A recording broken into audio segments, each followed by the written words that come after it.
En la naturaleza a menudo existen formas con simetría. La simetría puede considerarse como la armonía entre las partes de un cuerpo, tomando como referencia un eje de simetría.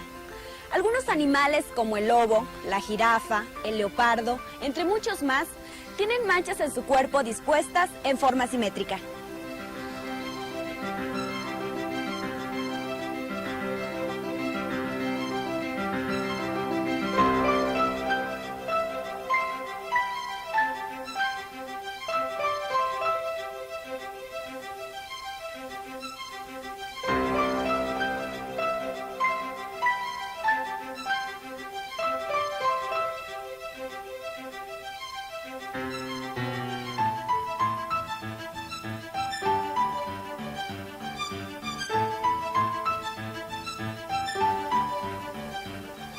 Sin embargo, la simetría perfecta no se da en la naturaleza.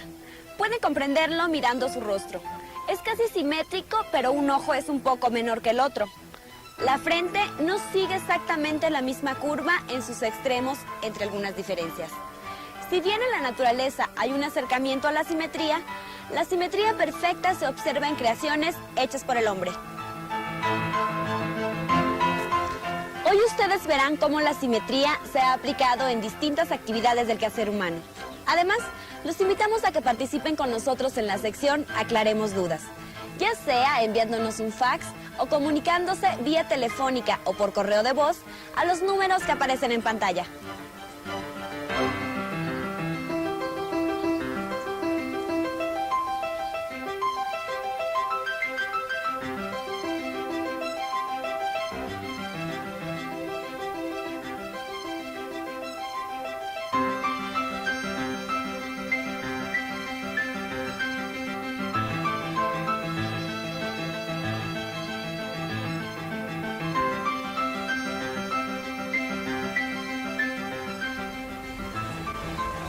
La simetría se puede apreciar en diversos ámbitos de las actividades del hombre, como por ejemplo en la arquitectura y las artesanías. El estado de Puebla es rico en lo que a artesanía se refiere.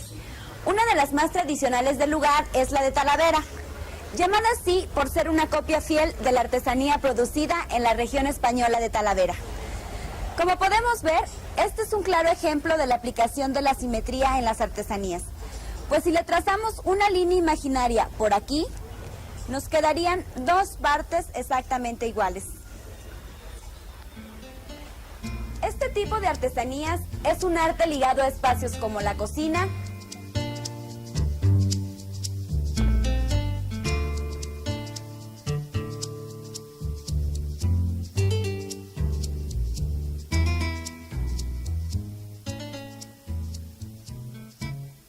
la iglesia y el convento. La manera de elaborar esta alfarería ha sufrido pocas modificaciones desde la época de la colonia hasta nuestros días.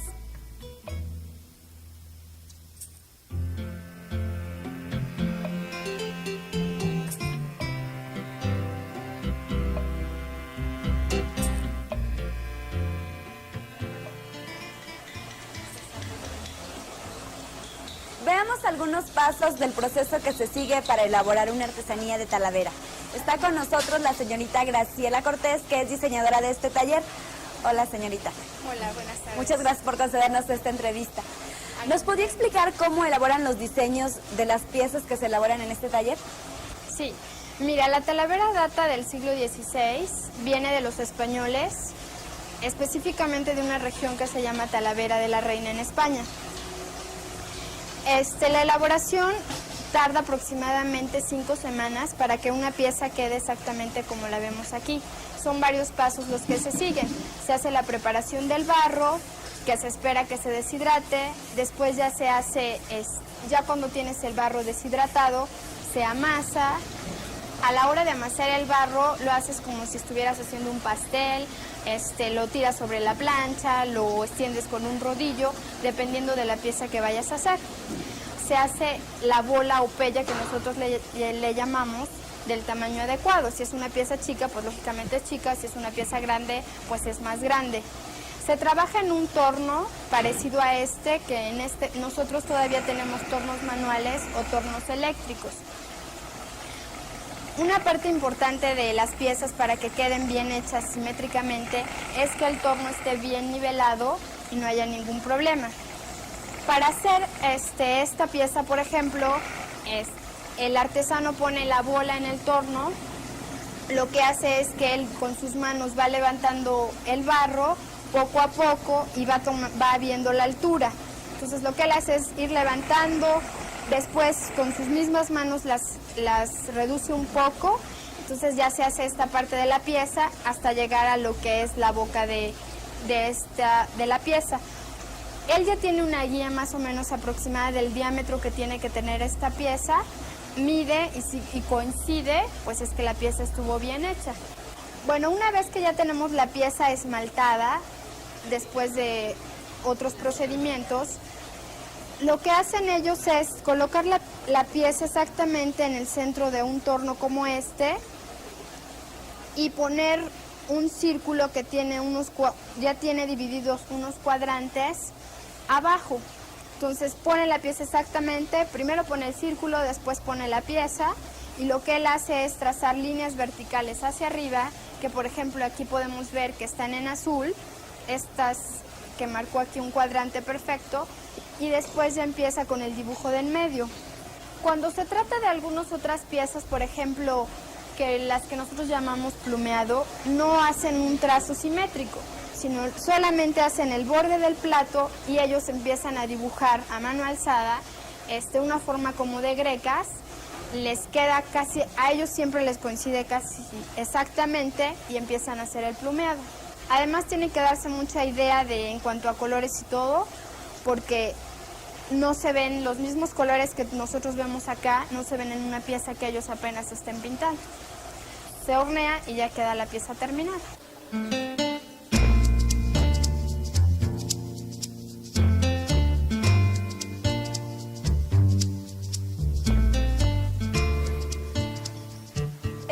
Como después de un largo proceso, quedan listas las tradicionales artesanías de Talavera, las cuales muchas veces presentan simetría.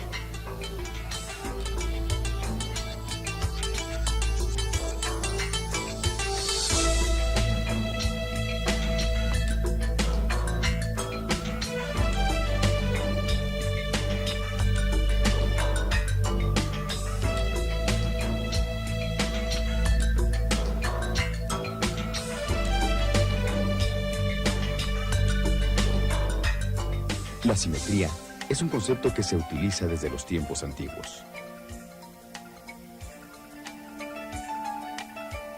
Ejemplo de ello es Egipto, una de las culturas que desarrolló una amplia y fascinante arquitectura.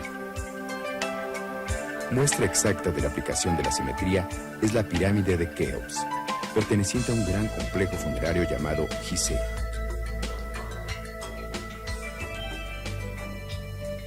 Una de las 7 maravillas del mundo. Cada una de las caras de esta pirámide tiene una base de 22 metros y su eje la divide por la mitad. Posee una altura de 138 metros, lo que hace que la cara de la pirámide parezca un triángulo isósceles. En la antigua Grecia, uno de los ejemplos más descriptivos de la aplicación de la simetría es el templo ubicado en la Acrópolis de Atenas, llamado Partenón. Esta famosa construcción es una muestra fehaciente del equilibrio en la posición de las partes. Lo anterior se puede apreciar en su frente con 8 columnas, cuyo eje de simetría vertical está ubicado entre la 4ª y la 5ª columnas, manteniendo las mismas dimensiones en ambos lados de la construcción. Por otra parte, quizás el monumento más importante de la arquitectura española sea el famoso Real Monasterio de San Lorenzo en el Escorial, cuya superficie abarca un rectángulo de 207 metros de largo por 161 metros de ancho. Esta magnífica obra de estilo herreriano, en honor a su autor, Juan Herrera, cuya construcción tardó 22 años, es un edificio totalmente simétrico que tiene forma de parrilla en conmemoración de San Lorenzo, quien fue martirizado y muerto asado en este instrumento.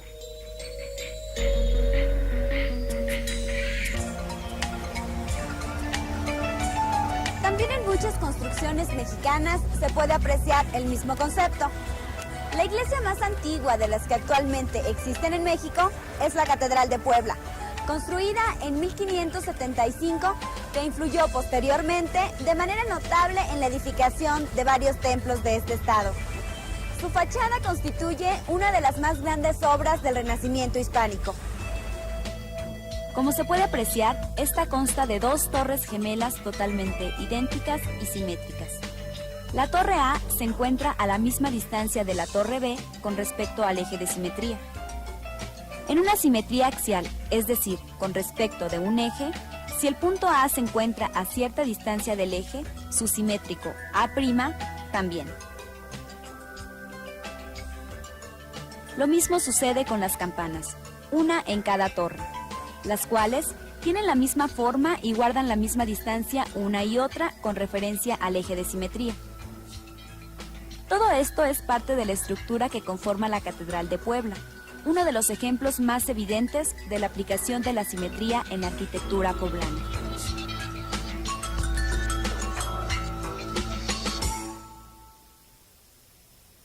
Otras construcciones clásicas en la ciudad de Puebla son las grandes casas realizadas durante los siglos XVII y XVIII, entre las que destaca la Casa de los Muñecos, perteneciente a la arquitectura civil de Puebla, que se caracteriza por tener patios centrales y balcones hacia la calle.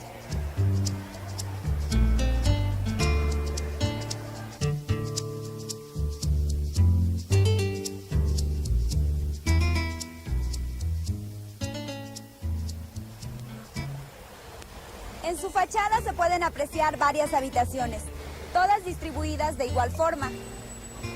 Seguramente hicieron un solo modelo de habitación y posteriormente realizaron un patrón para todo el edificio.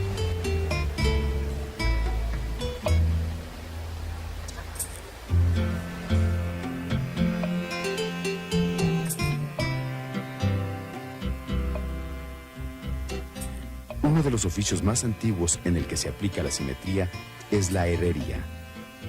Aunque pareciera algo sencillo, hacer una ventana, un balcón o una reja es todo un arte. Primero se realiza un dibujo del diseño que se quiera obtener y se elige el material que servirá para trabajar, que puede ser fierro, ya sea estructural, de lámina o de tubos. Se suelda un marco y se hacen las piezas con los detalles que llevará dicho marco, lo cual se logra enderezando o torciendo los metales. Ya que se tienen todas las piezas, se arma la estructura, soldándola y puliéndola. Finalmente se pinta del color deseado. En Puebla se puede admirar una amplia gama de ventanales, rejas en las iglesias,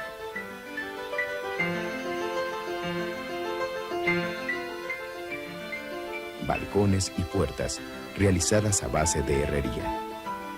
En esta ciudad, durante la primera mitad del siglo XVII, se hizo típico el empleo de balcones de esquina. Si los vemos con detenimiento, nos podemos dar cuenta de que la gran mayoría son simétricos. Muchas personas tienen una idea errónea sobre el uso de las matemáticas, pues piensan que estas no son útiles en la vida cotidiana del hombre. Y creen que solo las operaciones básicas como la suma, la resta, la multiplicación o la división son las únicas que pueden ser de ayuda en un momento determinado.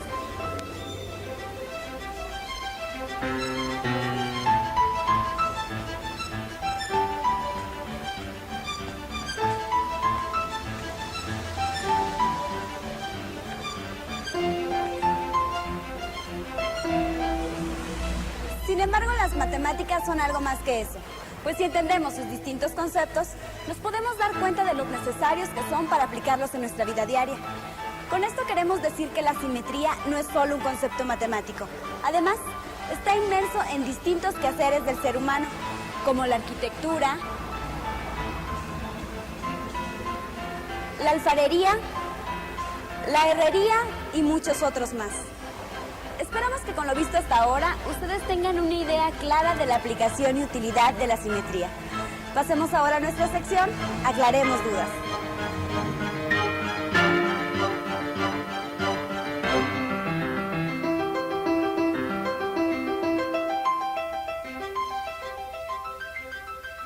Bienvenidos. Estamos nuevamente en nuestra sesión sabatina de secundaria a distancia para adultos. Nos da mucho gusto que estén en contacto con nosotros. Ya saben que pueden hacerlo mediante llamadas telefónicas, cartas, fax, correo de voz y correo electrónico. Se encuentra en el estudio una vez más la asesora Esperanza Isa, que nos ayudará a despejar las dudas que hayan surgido respecto a los temas tratados en el curso. Bienvenida, asesora, ¿cómo está? Bien, gracias, Mariana. ¿Y tú? También, muy bien. Qué bueno. ¿Qué le parece si empezamos con un fax? Claro que sí. Es del señor Gustavo Díaz de Córdoba, Veracruz, y su pregunta es: ¿las diagonales de una figura pueden ser sus ejes de simetría? Bueno, pues sí. No en el caso de todas las figuras, pero sí en algunos casos. Deja apoyarme un poco acá, haciendo algunos trazos. Si nosotros tenemos un cuadrado, ¿sí? Y trazamos sus diagonales, bueno, aquí cabe aclarar antes que las diagonales son las líneas que unen dos vértices no consecutivos en un polígono. Entonces yo trazo una de sus diagonales a este cuadrado y veo que si yo doblara, si yo recorto mi cuadrado y lo doblo sobre esta línea, estas dos partes coinciden perfectamente. Entonces esta diagonal es también eje de simetría de este cuadrado. Si yo trazara la otra diagonal, aquí, entonces también podría percatarme de que esta diagonal hace las veces de eje de simetría, ¿sí? Si yo doblara mi cuadrado sobre esta línea, esta y esta parte coincidirían perfectamente. Así es de que en este caso las dos diagonales que tiene el cuadrado son también sus ejes de simetría, que no los únicos ejes de simetría, claro. Ahora, en el caso de un rectángulo, por ejemplo, si yo le trazo sus diagonales, entonces me doy cuenta de que al hacer un doblez sobre esta diagonal, no coinciden estas partes, porque si yo doblo esto, este vértice me va a quedar por acá afuera y el otro vértice me va a quedar por acá. Así es. ¿Sí? Ahora, si yo trazo la otra diagonal, va a suceder lo mismo, ¿sí? Haciendo el doblez, nuevamente este vértice quedaría acá afuera y este otro quedaría acá afuera, no coincidirían perfectamente, no embonarían las dos partes. Hay casos en los que algunos ejes de simetría son diagonales de los polígonos y hay otros casos en los que ninguna diagonal es eje de simetría. No sé, podríamos hablar aquí de más ejemplos, pero yo creo que con esto queda clara a lo que pedía el señor, ¿verdad? La respuesta que él hacía, de que si las diagonales de un polígono siempre son sus ejes de simetría, pues no. En algunos casos sí, en otros no. Pues muchas gracias, asesora. Ahora vamos a pasar a un mensaje que nos dejaron por medio del correo de voz. Este corresponde a la señora Eugenia y es de Hidalgo, del estado de Hidalgo. Su pregunta es: ¿cuántos ejes de simetría puede tener un círculo? Bueno, que voy a permitir trazarlo aquí rápidamente. Tengo un círculo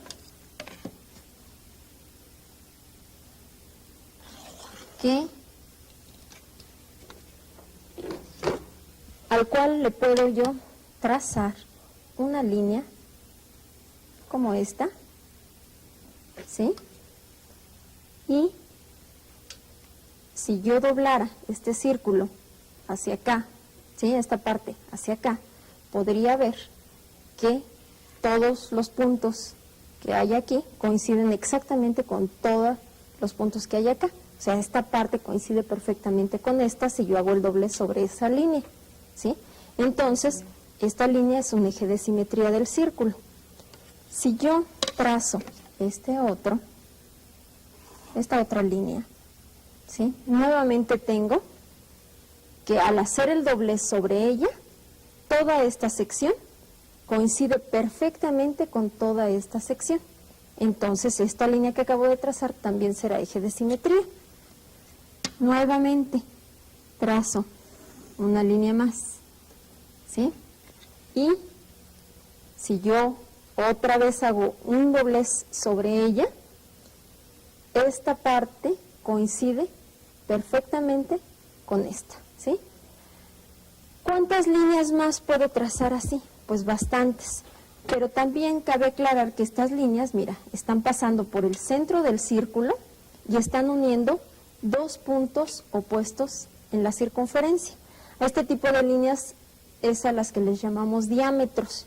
El diámetro, por definición, es la línea que une dos puntos de la circunferencia, dos puntos opuestos, y que pasa por el centro del círculo. Entonces, este es diámetro, puesto que cumple con esa característica, este es diámetro, este es diámetro. Pero además son ejes de simetría. ¿Cuántos más puedo trazar? Pues imagínate cuántos más podría yo trazar aquí. Me podría pasar el resto de la tarde haciendo esto, ¿verdad? Podría seguir trazando más y más líneas, más y más diámetros, y si yo además hiciera dobleces sobre cada diámetro, todos ellos serían también ejes de simetría del círculo.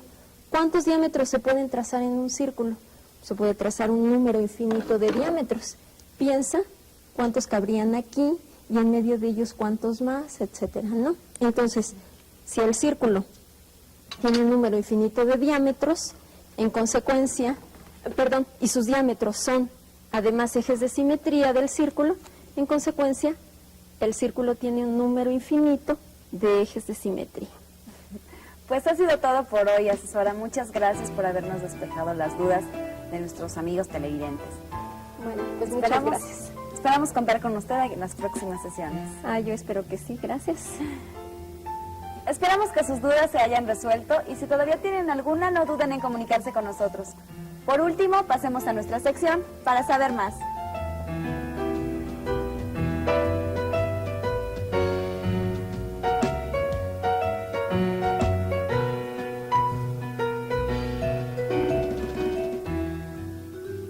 Hoy les enseñaremos el proceso para realizar el corte de tela para confeccionar una falda recta valiéndose de la simetría. Primero tomen las medidas de su cintura y cadera y divídanlas en 4. El resultado lo ocuparán más adelante. También midan el largo de la falda que deseen.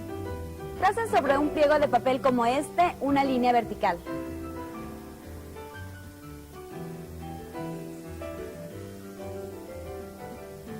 En la parte de arriba dibujan una perpendicular y marquen la medida de 1/4 de cintura.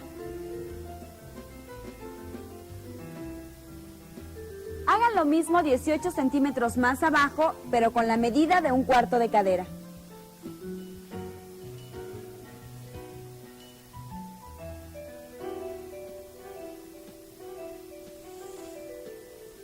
De este punto hacia abajo, marquen con una línea recta el largo de la falda.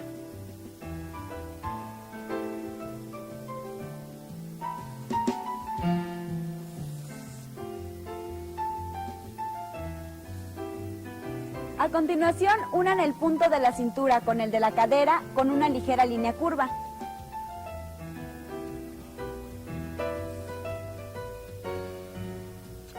Y unimos la base de la falda.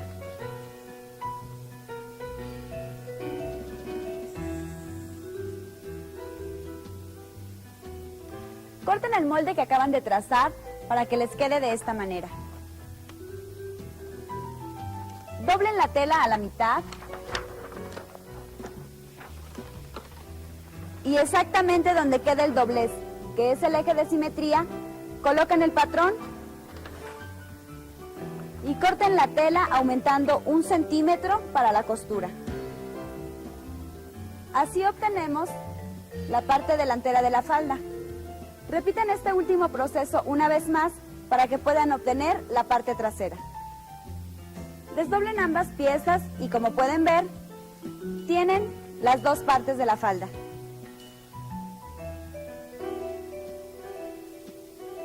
Ahora solo falta coserlas para que así, utilizando la simetría, ustedes puedan tener una prenda más en su guardarropa. Por hoy ha sido todo y nos vemos en la próxima sesión.